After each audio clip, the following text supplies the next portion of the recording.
I was talking with a friend recently about post-awakening, and I think one of the things uh, you could speak to is when me and my friend, when we were younger and we were reading all these spiritual books, let's say, the Eckhart Tolle's and such. We, and I'd say, a lot of other people too, kind of got the idea that it's a total thing when you wake up, it's a total Uh, thing that kind of like after that everything changes and literally everything, yes. you get, Nothing we have changes other than everything.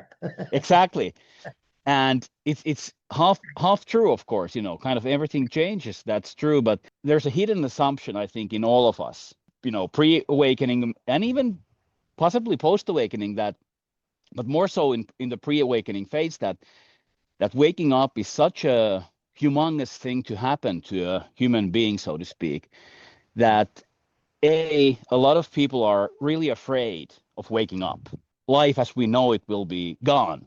I didn't think that I was scared of waking up, but later on I discovered that I was. The reason I'm bringing this up is what I've been struggling a lot, is waking up is a good thing, Yeah. it's a good thing, but so why aren't more people waking up? I can tell you right off, I got a great answer for that because it's the true Bring it answer. on, bring it on. They don't want to. That's the truth.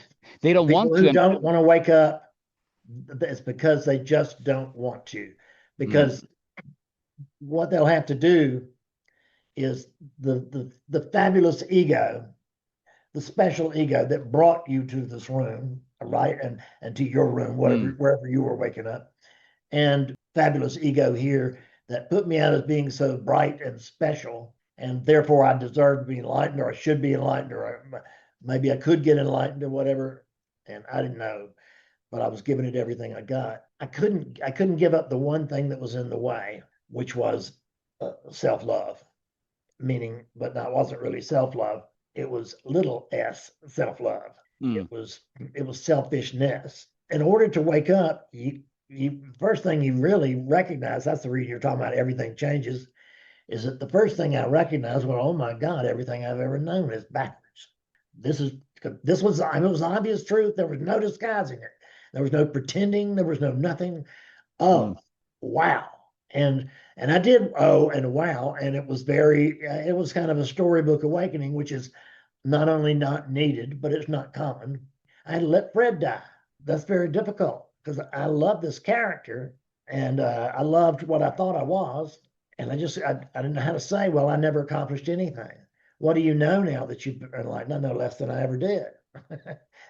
I could notice that I don't really know anything. I don't know anything. There was a second part of this, which was I don't know, maybe it might have been within the first year, but I know it was within the first 2 years because I came to a brilliant awakening, and then I moved back, as a lot of us do. I didn't go back into the dream completely, but I certainly danced in the doorway.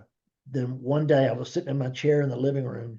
All of a sudden, I was just sitting there in my chair, and there was a coffee table full of books right in front of me, storybooks, whatever it is. I'm not saying this is mm, mystical. I'm not saying this is anything you want or need. I'm just telling you what mm, happened to me. Apparently, this is memory telling you this, so who can tell? mm, But as I recall it very vividly, a hole opened up in the air mm, of my room, just opened up right in front of me.